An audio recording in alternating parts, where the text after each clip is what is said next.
Hoje, na nossa aula de História, nós vamos falar sobre os elementos de identificação do cidadão. Vocês começaram a ter documentos desde que nasceram. O primeiro documento é chamado impressão plantar. Você recebe esse documento logo ao nascer. Para confirmar seu nascimento, seus pais registraram esse acontecimento no cartório. Você recebeu uma certidão de nascimento, um documento pessoal muito importante que todas as crianças devem ter. As pessoas recebem documentos que as identificam e que registram acontecimentos de sua vida. Certidão de nascimento, carteira de vacinação, carteira de identidade, cadastro de pessoa física, o CPF, carteira de trabalho, título de eleitor, passaporte, certidão de casamento, certidão de óbito, entre outros. A impressão plantar é um procedimento realizado na declaração de nascido vivo, ADN, que consiste no registro da impressão plantar, o carimbo do pezinho. É digital do bebê e da impressão digital de sua mãe. É útil para a segurança da criança e da família. A carteira de identidade é o documento que identifica quem somos. Ela é emitida pela Secretaria de Defesa Social. Nela, os dados mais importantes de cada pessoa ficam registrados. É obtida mediante a apresentação da certidão de nascimento. O passaporte é o documento em que ficam registradas as nossas saídas do Brasil e os nossos retornos ao país. Ele é emitido pela Polícia Federal. O título de eleitor é o documento que nos dá o direito de votar nas eleições. Ele é emitido pelo cartório eleitoral da localidade onde a pessoa mora. A carteira de trabalho é o documento em que serão registradas as informações sobre o trabalho e o emprego de cada pessoa. Ela é emitida pelo Ministério do Trabalho. O CPF, Cadastro de Pessoa Física, é um documento que possui um número único para cada pessoa. Ele é emitido pela Receita Federal, que é um órgão do governo federal. A carteira de vacinação é o documento adquirido assim que a criança toma a primeira vacina. Ela é emitida pela instituição que a aplicou, posto de saúde ou clínica particular. Nela ficam registradas todas as vacinas que a criança deve tomar ao longo de sua vida.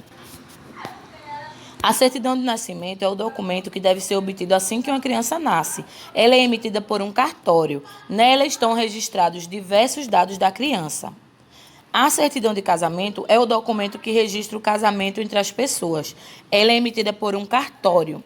Já a certidão de óbito é o documento que notifica a morte de uma pessoa. Ela também é emitida por um cartório.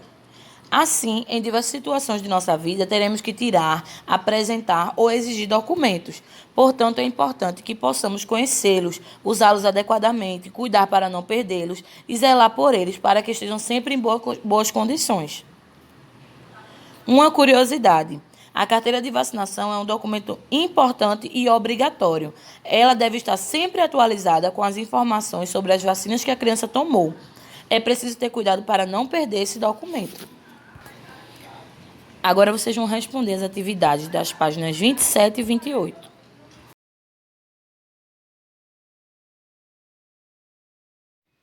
Oi, pessoal! Hoje na nossa aula de matemática nós vamos falar sobre adição com reserva.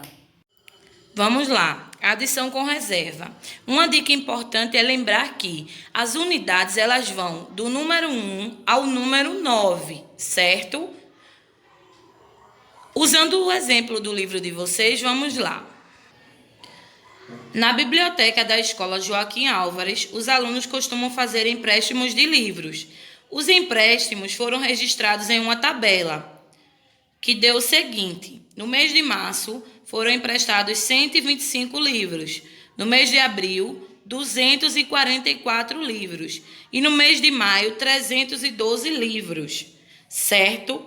O que eu quero saber é quantos livros foram emprestados durante esses 3 meses. Para responder essa pergunta, nós temos que somar a quantidade de livros que foram emprestados em cada mês, ou seja, 125 mais 244 mais 312, certo? Então, vamos usar o algoritmo para isso. Para usar o algoritmo, nós temos que ver o seguinte: de quantas ordens nós vamos precisar. Se vocês observarem, os 3 algarismos têm 3 números.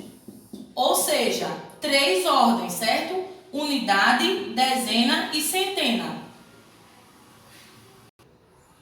Vamos lá, preenchendo primeiro as ordens, certo? Centena, dezena e unidade. Agora a gente vai colocar o símbolo da adição e as parcelas, que são 125,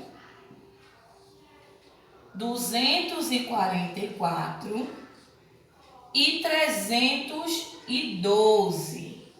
Vamos lá. 5 mais 4 dá 9. 9 mais 2 dá 11. Então, eu vou preencher assim, não é isso? 11, correto? Não, errado. Se as unidades vão de 1 a 9, a gente não pode colocar 11 aqui. A gente precisa reagrupar. Como assim? A gente vai deixar um número 1 aqui, certo? E o outro número 1 vai vir para cá, para a casa das dezenas, certo? Por quê? Porque o numeral 11, se a gente for observar, ele possui uma dezena e uma unidade. Então, o 1 aqui é unidade, ele fica na casa das unidades. E o outro 1, que é dezena, ele sobe para a casa das dezenas. Vamos lá agora. 1 mais 2, 3. 3 mais 4, 7. 7 mais 1, 8. 1 mais 2, 3. 3 mais 3, 6. Ou seja, durante esses 3 meses foram emprestados 681 livros. Ou seja, pessoal, no que consiste o reagrupamento? O reagrupamento consiste em deixar apenas um numeral em cada casa, certo? Em cada ordem. Como no caso da unidade deu 11, a gente não pode colocar 2 numerais na casa da unidade. A gente tem que reagrupar, certo? E fazendo o reagrupamento, nós vemos que o numeral 11 consiste em uma unidade e uma dezena. Então, o 1 vai ficar na unidade e o outro numeral 1 vai para a casa das dezenas. E assim nós conseguimos reagrupá-lo, ok? Por hoje é só e até a próxima aula.